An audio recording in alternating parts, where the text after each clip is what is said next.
في بداية فيلمنا بنتعرف على لانا كلينيا، وبنعرف إنها خلاص جابت آخرها من لعب دور الزوجة الكويسة لجوزها اللي على طول غايب عنها، وكمان مش بيقوم حتى بدوره كأب صالح.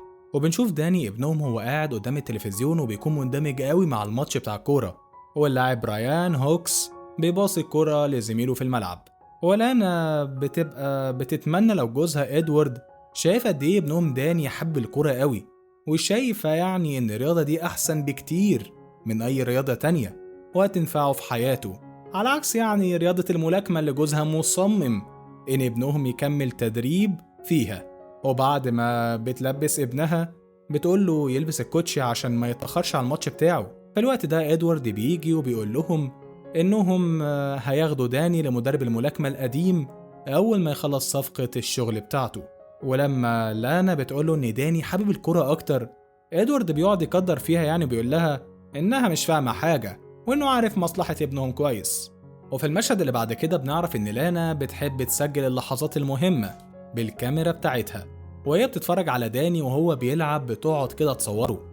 وفي الوقت ده بتجيلها رسالة من ادوارد بيقول لها فيها انه مش هيقدر يجي الماتش عشان عنده شغل كتير.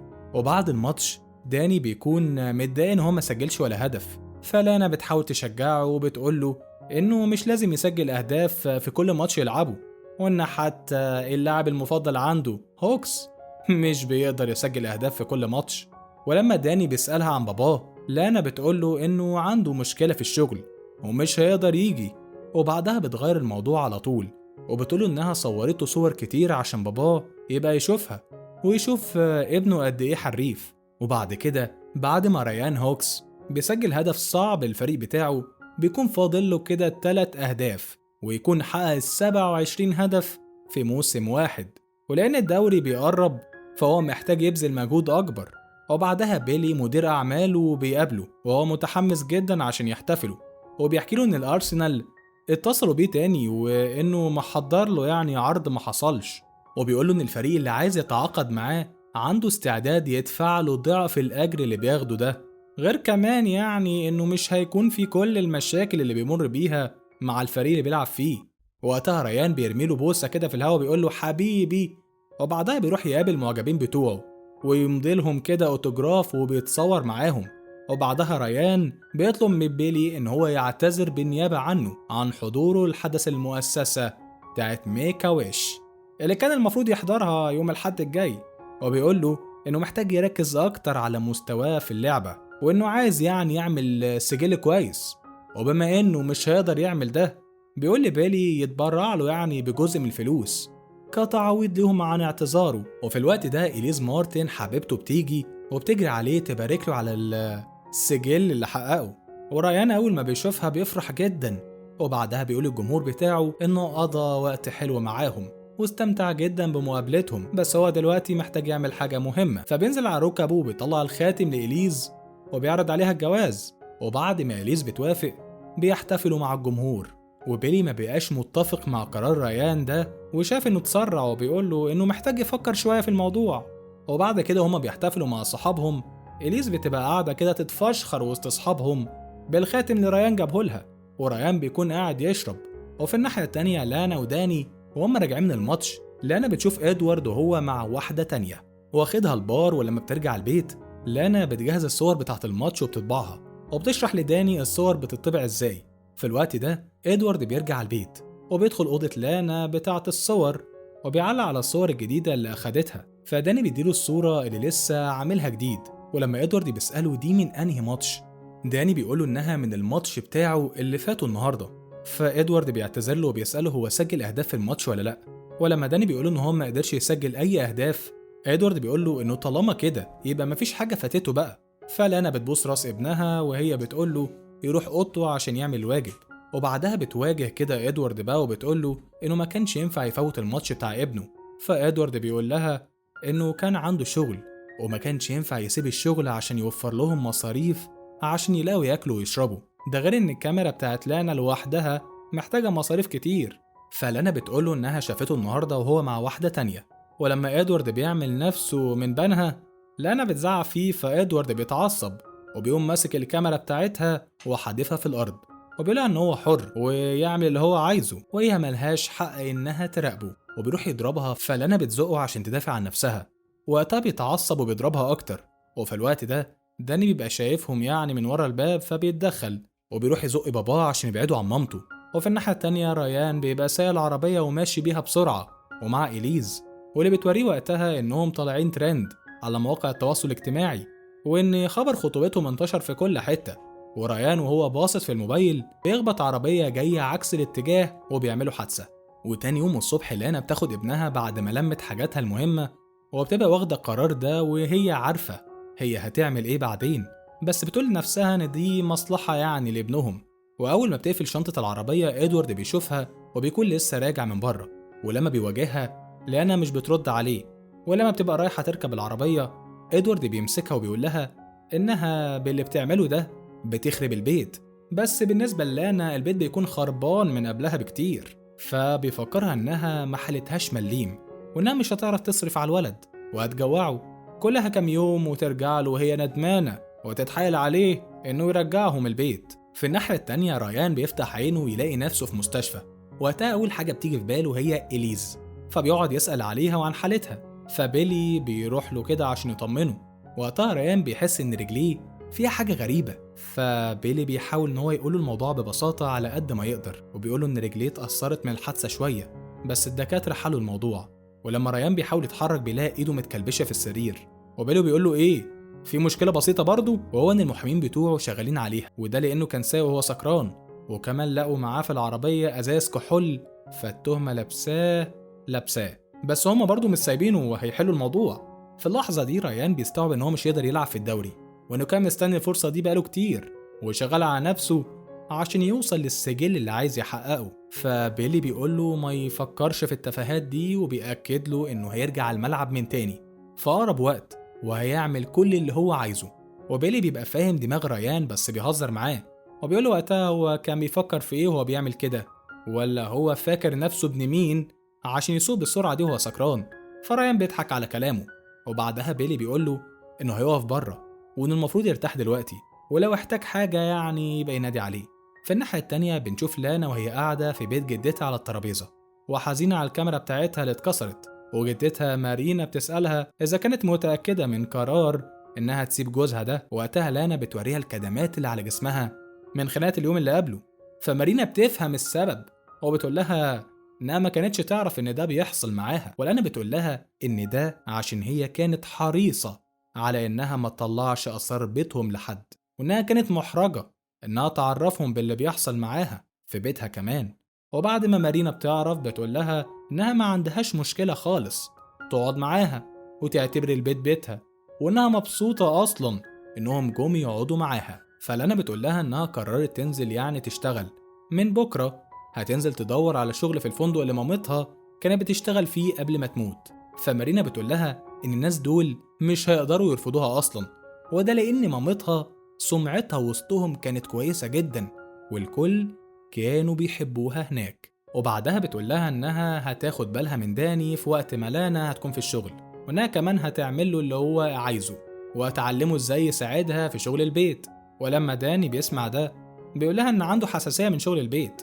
فمارينا بتحكي له قصة الحرب العالمية التانية، ووقت ما اتعلمت إنها تعمل كل حاجة في البيت وهي صغيرة، وإنها كانت كمان بتشيل الأكل في جيبها. وبعد كام يوم ريان بيحاول إن هو يمشي على رجله اللي اتصاب فيها، وبنشوف الممرضة وهي بتساعده في جلسات العلاج الطبيعي، وبنعرف إنه بدأ يتحسن عن الأول بكتير. وفي اللحظة دي بيلي بيدخل عليه وهو ماسك له كده البدلة اللي يحضر بيها المؤتمر الصحفي.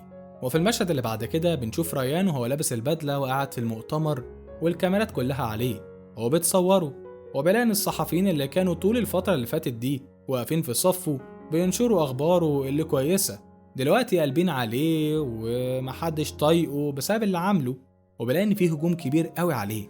فريان بيعتذر لهم وبيعتذر لجمهوره على اللي عمله، وبيقول إن السواقة وهو سكران دي كانت أغبى حاجة هو عملها وإنه اتهور جامد.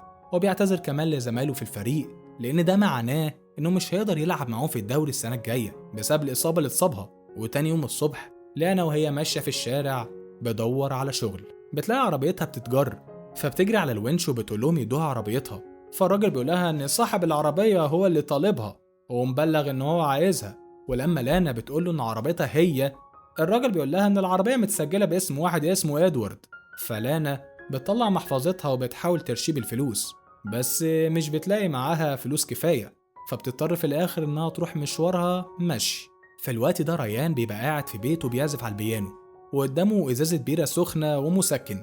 وبعدها بيلي بيتصل بيه وبيقول له ما يفتحش قناة فوكس الرياضية. فطبعا ريان بيشغل التلفزيون وبيلاقي إن الأخبار بتتكلم عنه، وإن في لاعب تاني أخد مكانه في الفريق، وبيتكلموا برضه عن تهوره.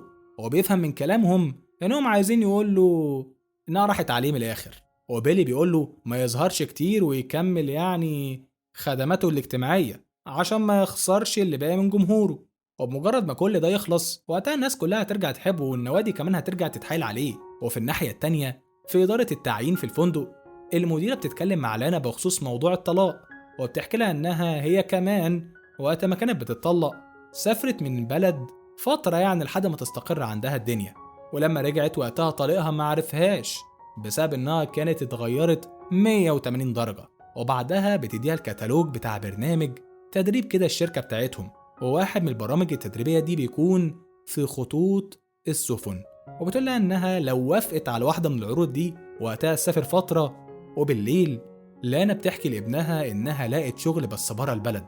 ولما داني بيسألها اليونان بعيدة قد إيه، لانا بتأكد له إنها مش بعيدة للدرجة. ومارينا كمان بتسألها إذا كانوا هيدفعوا لها مبلغ كويس في الشغلانة دي ولا لا. فلانا بتهز راسها وبتقول لها إنها هتغيب شهر ونص. وفي المشهد اللي بعد كده بنشوف لانا وهي بتسلم على عيلتها، ومارينا وقتها بتديها هدية قبل ما تمشي، وبتطلع صلحت لها الكاميرا بتاعتها. ولانا بتلاقيها كأنها جديدة نوفي، فلانا بتتأثر فعينيها بتدمع وبتحضنها. وبعدها بنشوفها وهي راكبة المركب عشان تبدأ شغل. وبعدها القبطان زيمر بيشرح الموظفين نظام المركب بتاعتهم، وبيشرح لهم كمان عن إمكانيات المركب والمطاعم والبارات اللي عندهم، وبيقولهم كمان على وسائل الترفيه اللي عندهم، وإن الموظفين لازم يريحوا الضيوف وما يتدخلوش في خصوصياتهم، وإن الضيوف متوقعين من طاقم السفينة إنهم يكونوا ممتازين ويساعدوهم في كل خطوة. وبعدها القبطان بياخد لانا يوريها أوضتها، واللي بتبقى فيها 4 سراير ومعاها 3 بنات تانيين، وبديها ساعة كده تحضر فيها نفسها وتجهز يعني وتلبس الزي بتاعهم. وبعدين بيتجمعوا كلهم في القاعة الكبيرة عشان يشرحوا لهم التعليمات.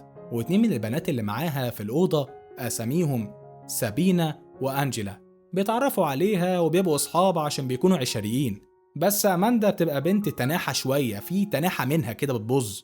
وبعد ساعتين لانا بتبدأ كده شغل في البار، وبنشوفها وهي بتحضر المشاريب للضيوف في الأول، ودي طبعا بتبقى المرة الأولى في حياتها، وبتبقى واثقة إنها فترة وهتعدي.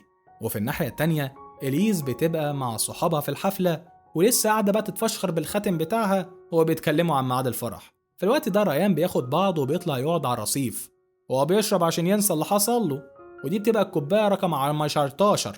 وبعدها إليز بتروح له وبتزعل منه عشان سابها وقاعد هنا يشرب من غيرها. وبعد ما بتفكروا إن كيف مناولة مش مقاولة، بتاخد بقه من الكوباية وبترجع له الكوباية تاني، وبتقول له يا دين النبي إيه القرف اللي أنت بتشربه ده. وبعدها بتسأله إذا كان هيدخل، فريان بيهز راسه بيقول لها إنه مش حاسس إن هو قادر يعمل كده دلوقتي. ولما إليز يعني بتطلب منه إن هو يشرح أكتر هو يقصد إيه، ريان بيعتذر لها وبيقول لها إنه محتاج شوية وقت. فإليز بتقول له إنها بقالها شهر صبر عليه، فريان بيقول لها إنه بالنسبة لها هي شايفة إن كده كفاية، بس هو لسه مش حاسس إن أخد كفايته من الوقت، وإنه محتاج يبعد فترة عن المصورين والمعجبين. فإليز بتتضايق وبتقول له إنها مش هي اللي قالت للعالم كله إنهم هيتجوزوا، هو اللي عمل كل ده ومحدش يعني ضربه على إيده. وبتقول له كمان إن هو كان هيموتها في الحادثة اللي عملها دي، وإن واحدة غيرها كانت زمانها رفعت عليه قضية، بس هي وقفت جنبه واستحملته. ودلوقتي هو جاي يقول لها إنه مش متأكد وعايز شوية وقت، فبتقول له استرجل شوية وخليه قد كلمته، لأنهم يعني هيتجوزوا الصيف ده ولازم يعمل حسابه على كده. وريان بيبقى قاعد يسمع ده ومش عارف يرد يقول إيه، فبيقوم يوقف تاكسي وبيمشي وبيسيب إليز وهي واقفة على الرصيف. وبعدها ريان لما بيفوق بيلاقي نفسه في سفينة في نص البحر في مكان كده جنب الجزر، ولأول مرة من أسابيع بيحس إنه قادر ياخد نفسه أخيرا.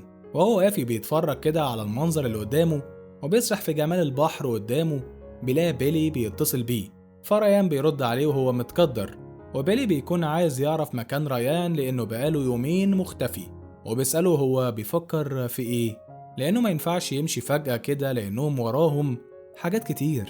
وبيقول إن المشاكل اللي حصلت دي دخلتهم في حوارات بنت 60 في 70، وإن واحدة من الشركات اللي بيتعامل معاها عايزاه تفسخ العقد، وعايزين كمان يرفعوا عليه قضية. وبيقوله إن ده مش وقت إنه ياخد أجازة خالص. وفي الوقت ده لانا بتبقى باصة على ريان من بعيد وبتشوفه وهو بيرمي تليفونه في البحر، فبتبتسم وبترجع على شغلها. وبالليل وهي قاعدة في أوضتها بتلاقي سابين وأنجيلا قاعدين يتكلموا عن الصورة اللي سابين صورتها لريان، وبتقول لهم يعني إن شاب مثالي، وأنجيلا بتقول لهم يا بخت خاطبته بيه. وقتها لانا بتقول لهم إنه في واحدة في حياته صح. فأماندا بتقول لهم إن القنوات الرياضية قالت إنهم فسخوا الخطوبة، وغير كده كمان إليز مش موجودة معاهم على السفينة، بس أماندا موجودة. فأنجيلا بتقول لها إن القبطان هيطرد أي حد من الموظفين. وبالليل لانا بتبقى بتلمع كوبايات، وفي الوقت ده ريان بيجي يقعد على الكرسي بتاع البار اللي واقفة عليه. هو بيقول لها إنه ريان لاعب الكرة المشهور، وطبعا لانا بتكون عارفاه، وبتقول له مين يعني، ما اعرفش ريان هوكس ده.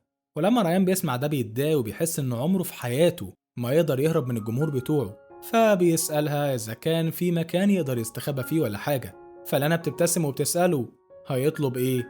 فريان بيقولها إنه أول حاجة عايزها ما تتكلمش معاه برسمية، وتقول له يا رورو. وبعدين بيقول لها على المشروب اللي هو عايزه. وبعد كام ساعة و3 كاسات مارتيني، ريان بيكون لسه قاعد والموظفين بيبقوا بيقفلوا خلاص عشان فترة الدوام بتاعتهم خلصت، بس ريان بيكون لسه قاعد مع لانا وبيقولها تتكلم معاه، وبيسألها هي منين من روسيا. فلانا بتقوله إنها من سانت بيستبرج، وريان بيطلع عارف المكان ده. فلانا بتسأله هو يعرف إيه تاني في روسيا، فبيقول لها إنه يعرف أماكن كتير زي سبوتينيك، وإنه كان يعني بيروحها كتير لما كانت بتمطر تلج. وبيقول لها إنه في هناك دببة كبيرة. فلانا بتقوله إنهم أخدوا على الدببة اللي هناك دي. وقتها ريان بيحس إن لانا زي ما تكون كده مش عايزة تتكلم معاه. فلانا عشان تثبت له العكس بتفتح معاه كلام وبتسأله هو إيه اللي جابه هنا، فبيقول لها إنه جاي عشان يغرق. فلانا بتقوله إن لو حصلت حادثة والسفينة بدأت تغرق، وقتها هتبقى موجودة ومعاها مراكب النجاة، وإن وظيفتها إنها تنقذ الناس من الغرق. فريان بيهز راسه وبيحاول يقف على رجليه. وريان وهو ماشي سابين بتكون داخلة، فبتبص لانا وبتغمز لها، وهي بتبص لها وبتبص على ريان. وأول ما بيرجعوا الأوضة أنجيلا بتسألها عن ريان وبتقول لها يا ترى الراجل اللي ثروته 50 مليون دولار كان عايز منها إيه؟ فسابين بتقول لها إنها سمعت إنه خسر كل ثروته ومجاله، وإن الفريق بتاعه كمان عايز يرفع عليه قضية. فلانا بتقول لهم إن كلامهم مع بعض كان عادي جدا، وإنه يا دوب حضرت له المشاريب اللي طلبها واتكلمت معاه عشان كانت مضطرة. وقتها أماندا بتقاطعهم وبتقول للانا إنها محتاجة تهتم بنفسها أكتر، لأن الرجالة اللي زي ريان عادة مش بيلفت نظرهم الستات اللي زيها كده. وتاني يوم الصبح لانا بتبقى بتوضب الكراسي اللي عند حمام السباحة، فبتلاقي ريان نايم على كرسي منهم وهو لسه سكران وخرمان. وأول ما بياخد باله منها ريان بيسلم عليها وبيقول لها أهلا أهلا بلا تنقذني لما أغرق. ولما لانا بتشوفه في الحالة دي بتقوله يبطل شرب، وريان بيعمل كده فعلا وبيرمي الكاس جنبه. ولما لانا بتشوف ده بتقول في سرها إنها تضطر تنظف اللي عمله ده. ولما ريان بيشوفها وهي بتقعد على ركابها عشان تنظف مكانه بيتكسف من اللي هو عمله، فبيقعد جنبها وبيلم معاها الإزاز المكسور. وبعد كده لانا وهي بتكلم داني فيديو بتعرف إن هو قاعد مبسوط مع جدتها، وبيقول لها إنه اتعرف على واحدة معاه في المدرسة الجديدة اسمها إلينا. ولانا بتستغرب لما بتلاقي صاحبته الجديدة دي بنت، لأنه عمره ما حب يتصاحب على بنات قبل كده. وبالليل ريان بيروح لها البار وبيعتذر لها على اللي عمله قبلها، وبيقول لها إنه ما كانش حاسس بنفسه بسبب الحاجات اللي كان شاربها. وبيقول لها كمان إنه في العادي معظم الستات اللي بتقابله بيبقوا بيعكسوه أكتر أو بيتعاملوا معاه بأسلوب لطيف زيادة عن اللزوم، بس هي مش شبههم. فلانا بتقوله إنها كمان مش من النوع اللي هو بيحبه في الستات، ومع إن ريان ما بيبقاش شايف كده بس بيهز راسه وبس. وأول ما بيلاقيها بتمشي بيروح وراها وبيطلب منها إنها تقعد معاه شوية. فلانا بتقوله يبطل يمشي وراها عشان هو كده هيدخلها في مشاكل. وفي اللحظة دي القبطان زيمر بيطلب لانا في مكتبه عشان يتكلم معاها يعني، فبياخدها على جنب وبيسيب ريان. فريان عشان ينقذها بيقول لزيمر إنه كان بيتكلم معاها عشان يسألها على أنواع المشاريب الحلوة، عشان كان محتاج يعني إنها تساعده يقرر. وبعدها زمر بيقول لها تاخد الجمعة أجازة لأن بقالها 4 أسابيع شغالة. وأول ما زمر بيمشي ريان بيبص لها ومبسوط على الآخر، وبيقول لها إن هو عنده فكرة، هما ممكن يتقابلوا بعيد عن السفينة. وبما إنه سمع إنها تاخد اليوم ده أجازة فلانا كده ملهاش حجة بقى خلاص. فريان بيعرض عليها إنه ياخدها لفة يعني في اليونان لأنه عارفها كويس، ولو اتزنقوا فأهو جوجل موجود. وفي المقابل لانا هتعلمه يتكلم روسي. فلانا بتوافق وهي مترددة. وتاني يوم لما السفينة بتقف عند الجزيرة، لانا وهي نازلة الكابتن زيمر بيأكد عليها إن السفينة هتتحرك تاني يوم الساعة 10، وعشان كده لازم تكون هنا من قبلها. وبعدها لانا وهي بتتمشى في الشوارع بتاخد صور لكل حاجة بتشوفها. فبتلاقي ريان جالها وبيقول لها إن الوقت اللي هيدوس سوا ده هيفضل سر بينهم. فبيتمشوا شوية مع بعض، ولانا بتسأله وقتها عن الأسباب اللي كانت مخليه عايز ينط في البحر ويغرق، وريان ما بيبقاش عايز يتكلم في الموضوع ده دلوقتي. بس لانا بتصمم إنهم يفتحوا الموضوع ده دلوقتي، وبتقوله إن الروس مش بيأثروا في الكلام كده يعني زي ما هو بيعمل. فريان بيقول لها إنه لسه لحد دلوقتي مش متقبل فكرة إن هو ركبته باظت من بعد الحادثة، وإن في نوادي وشركات كتير عايزين يفسخوا العقد اللي مضوه معاه، وإنه لو رجع يلعب تاني مش هيرجع يلعب بنفس بتاع اللاعب بتاع زمان. ده معناه يعني إن حياته من الآخر كده خلاص خلصت. فلانا بتقوله إنه لما باب واحد يتقفل في وشك وقتها بيتفتح لك أبواب كتير تانية. فريان بيقول لها إنه الشاكك لا تكون صحفية وطلعت معاهم على السفينة عشان تعرف عنه معلومات وتنشرها. وبعدها بيهزروا. ريان بقى بيرجع يقول لها القصة مش قصة أبواب، وإن الموضوع ليه علاقة أكتر بالناس اللي شايفاه إزاي. فلانا بتفهم إنه خايف لأن الناس ما يحبوش على طبيعته. فريان بيقول لها إن الواحد لما بيكون عليه الأضواء بيحس بضغط وستريس دايما، وبيلاقي إن الكل عايز يقرب منه، بس هو اكتشف لما ده بيروح الناس اللي كانت بتحاول تقرب منه هم كانوا بيروحوا. وقتها لانا بتقوله إنه محتاج يفكر في حاجة تانية غير الكورة دلوقتي، خصوصا إنه معاه وقت. وريان بيقول لها إن ده اللي مخليه قلقان، إنه مش عارف الوقت ده هيدوم ولا هي مجرد فترة وخلاص. وبيقول لها إنه ما كانش دايما اللاعب الحريف فالكل بيحب ده، وإنه فضل يتمرن حياته كلها عشان يقدم أحسن حاجة عنده، ولعب الكورة ده جه بعدين، وباقي الحاجات يعني التانية زي الشهرة والفلوس دي جت برضه بعد تعب كتير. وعشان كده من غير الكورة هو دلوقتي ولا حاجة. بس لأنا مش بتكون مقتنعة يعني باللي هو بيقوله، وبتكون واثقة إن ريان أكيد عنده مواهب تانية هو بس لسه ما اكتشفش نفسه ولسه معرفهاش، وإن كمان العالم كله قدامه هو فيه مليون حاجة هو ممكن يجرب ويلاقي نفسه فيها، بس عمره ما يكتشف حاجة إلا لو خد خطوة ناحيتها فعلا. بتجري بقى ناحية المية وتقعد ترش عليه المية في مشهد رومانتيكي جدا، وهم ماشيين على الرملة بيلاقوا شلة ولاد بيلعبوا كورة. فريان بيمسك الكورة وبيرجعها لهم لما بيشوطها ناحيتهم، والولاد أول ما بيشوفوه بيعرفوه، ولانا وقتها بتشجعه إن هو يروح يلعب معاهم لأنهم هيفرحوا جدا. وريان بقى بيعمل بنصيحتها وبيروح يلعب معاهم، ولانا وقتها بتطلع الكاميرا بتاعتها وبتصورهم بيها، وبيبقى باين إن ركبه لسه ما خفتش. وبعد الماتش لانا بتجيب آيس كريم وبيقعدوا ياكلوا سوا، وريان بيشكرها عشان شجعته يلعب والموضوع فرق معاه جدا. فلانا بتقوله إنها واثقة إن خطيبته أكيد واقفة جنبه وبتشجعه ومش سايباه برضه، وبتقوله كمان إنهم لايقين على بعض. وقتها ريان بيقولها أهي هي دي بقى المشكلة، إحنا لايقين على بعض بالشكل بس وآخرنا نتصور سوا، بس مش متفقين تماما مع بعض. وحاسس إنها مش فهماني، وإن السبب اللي خلاه يطلع رحلة السفينة دي أصلا هي إنه مش عايز يعني أو مش متأكد من علاقتهم، بس دلوقتي هو حاسس إن هو أخد القرار بتاعه غلط. وفي الوقت ده لانا بتقوله إنها مضطرة تستغله هي كمان ويمضيلها أوتوجراف لابنها داني، وبتقوله إنه واخده قدوة ليه وكان بيحب يقلد حركاته دايما.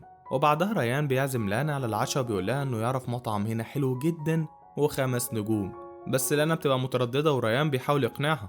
في المشهد اللي بعد كده بنشوف لانا وهي بتجري على أوضتها في السفينة، وتقول أنجيلا وسابين يساعدوها لأنها مش عارفة تعمل إيه ولا تلبس إيه. وبعد كده بنشوف لانا وهي رايحة تقابل ريان في المكان اللي اتفقوا عليه، وهي لابسة بقى فستان حرير ومسرحة شعرها على جنب. ولما بيوصلوا المطعم بيطلع عبارة عن كشك واسمه 5 نجوم، فبيتوتر وبيقول لانا يروحوا يشوفوا مكان تاني، بس لانا بتقوله إن المكان عاجبها. فبتعشوا سوا بعدها، وريان بينبهر بالأكل ولانا بتصور المكان. وفي الآخر ريان بيعترف لها إن المكان جامد جدا، وأي نعم هو ملقاش اللي كان متوقعه بس لا الأحسن منه. وبعدها بيرقصوا سوا والأغاني بتبقى زي الفل، وهم يتفرجوا بقى على النجوم ولانا بتعلمه كلمات روسية.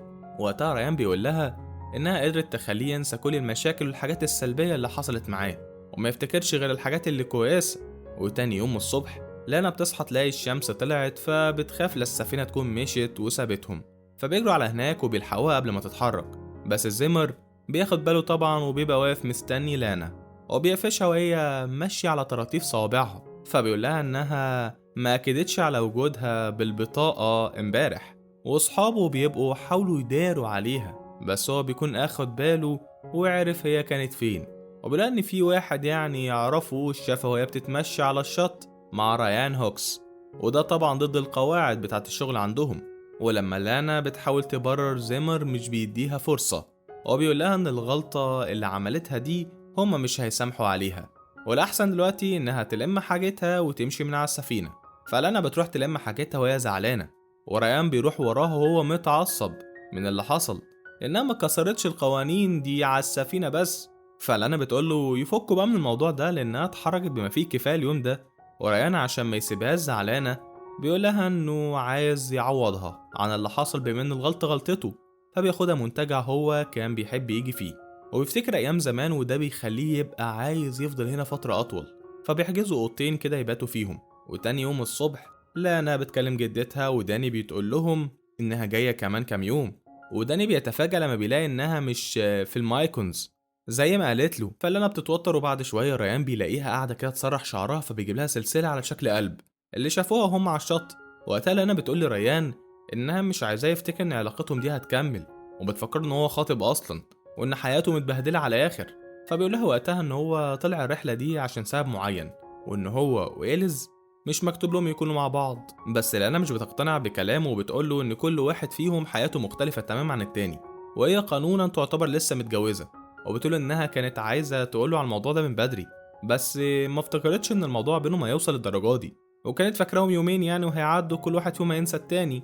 فريان بيقول لها إنه لما طلع على السفينة وقتها ما كانش لسه عارف هو عايز إيه، بس دلوقتي هو خلاص أخد قراره وفهم هو هيعمل إيه، وكل ده حصل بسببها هي. فاللي أنا بتفكره إن بقاله 5 أيام بس يعرفها. وقتها ريان بيقول لها إنه قضى حياته كلها بيلعب كورة، وجت هي خلته ينسى إنه كان بيلعب كورة أصلا، وده معناه إنهم مكتوب لهم يكونوا مع بعض. وقتها لانا مش بتعرف تقاوح ولا تقاوم ولا تقول له أي حاجة. وتاني يوم ريان بيوصلها المطار وبيستوعب وقتها إنه مش عارف هو هيوصل لها إزاي، لأنه مش معاه رقمها ولا إيميلاتها. فلانا بتقول له هيحصل إيه لو رجع لحياته القديمة، وحس إنهم مش هينفع يكملوا مع بعض، فبيقول إن ده مستحيل لأنه اتعلق بيها خلاص. وقتها لانا بتقول له إن لو عدى شهرين ولقى نفسه إنه لسه حاسس نفس الإحساس وقتها يلاقيها، بس حاليا هم محتاجين يرجعوا حياتهم القديمة ويحلوا مشاكلهم. وبعدين بتديله هدية صغننة وهو بتسلم عليه وبتمشي، والهدية دي بتكون عبارة عن فيلم الكاميرا بتاعتها. ولما بترجع البيت داني ومارينا بيبقوا لسه بيزينوا البيت عشان يستقبلوها، وداني أول ما بيشوفها بيجري عليها وبيحضنها، فبتقوله إنها مش هتسافر تاني خلاص. وجدتها بتفهم وقتها إنهم طردوها من الشغل، وبعدها بتدي داني الأوتوجراف، فداني بياخده وبيجري على الأوضة جوه عشان يوريه لباباه. وهنا لانا بتفهم إن إدوارد في البيت.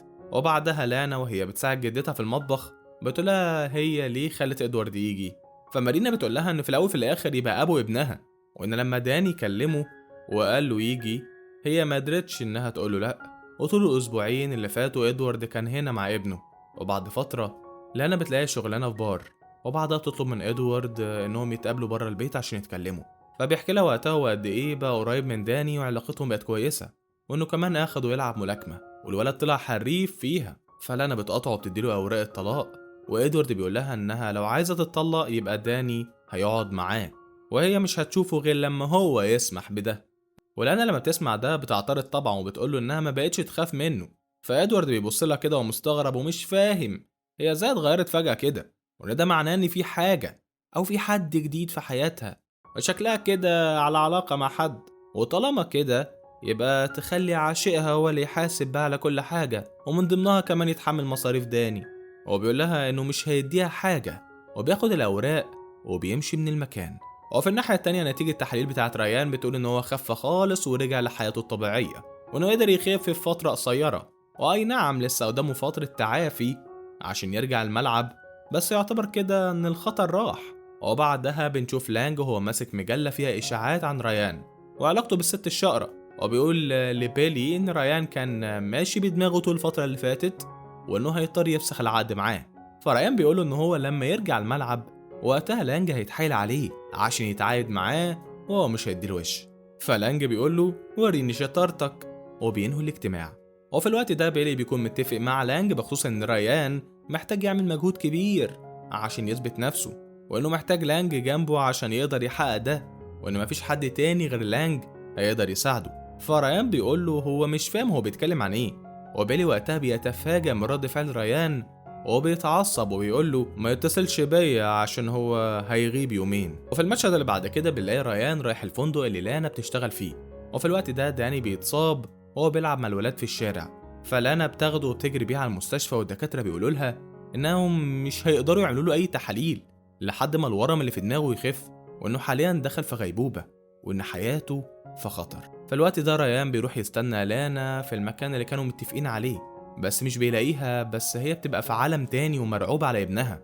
ومارينا بتتحايل عليها إنها ترجع البيت وترتاح شوية لأن الدكاترة كده كده مش سايبينها، وقالوا كمان إن داني مش هيصحى دلوقتي. وأول ما لانا بتفتكر ميعادها مع ريان بتجري على هناك، بس ريان بيكون مشي خلاص. وتاني يوم الصبح داني بيصحى وبيلاقي لانا جنبه، فبيقول لها إنه خايف، ولانا بتقوله إنه عادي يعني يبقى حاسس بكده لأنه عمل حادثة. وفي الناحية التانية ريان بيصحى وبنلاقيه إنه كان نايم بهدوم الخروج في الفندق، وبنعرف إن هو ناوي يجرب تاني ويقعد يوم كمان في الفندق لعل وعسى يقابل لانا، بس مش بيقدر يوصل لها. وبعد ما بيفقد الأمل خالص بيروح المطار، وهو في الطريق بيلاقي قدامه ملعب فبتجيله فكرة، وبيقول للسواق ينزله عند الملعب. وفي الوقت ده تحاليل داني بتقول إن الورم خف ودلوقتي هو عدى مرحلة الخطر وكلها شوية وهيخف. وبعد كده هو في النادي ريان بيحاول يعرف أي معلومات عن داني، بس بيلاقي إن في ولاد كتير اسمهم داني، وعشان ريان ما بيبقاش عارف لا سنه ولا اسم باباه مش بيقدر يوصل لأي معلومة. وبعدها بيروح لواحد زميله يقابله واللي بيقوله يروح معاه المؤتمر اللي في المستشفى لأن وجوده هيفرح مرضى كتير.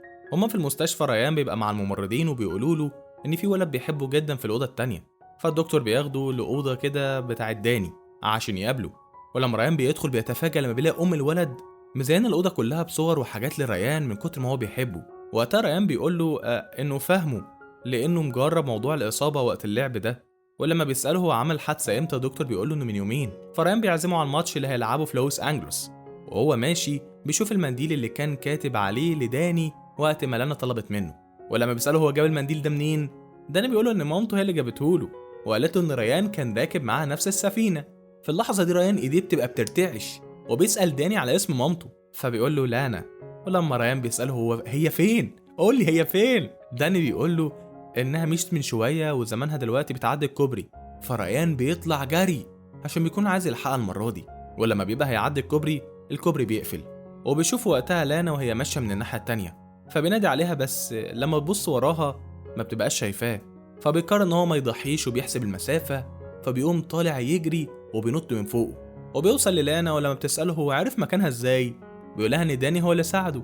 وفي المشهد اللي بعد كده بنسمع صوت المعلقين وهم بيقولوا ان ريان رجع الساحة وانه عبارة عن معجزة متحركة وان ده اول ماتش يلعبه بعد الاصابة، وبيقولوا ان السنة اللي فاتت سجل 25 هدف. وبنشوف داني ومارينا ولانا وهي حامل قاعدين في المدرجات يشجعوا ريان، والماتش بيكون صعب وريان بيقع كذا مرة وبيحس بضغط كبير عليه طول الوقت، بس بيجي على نفسه وبيكمل وبيقدر يسجل الهدف اللي بيخلي فريقه يفوز بالماتش. وبس كده يا سادة بنكون خلصنا العظميته بتاعتنا، واشوفك بقى في العظميته اللي جاية. سلام.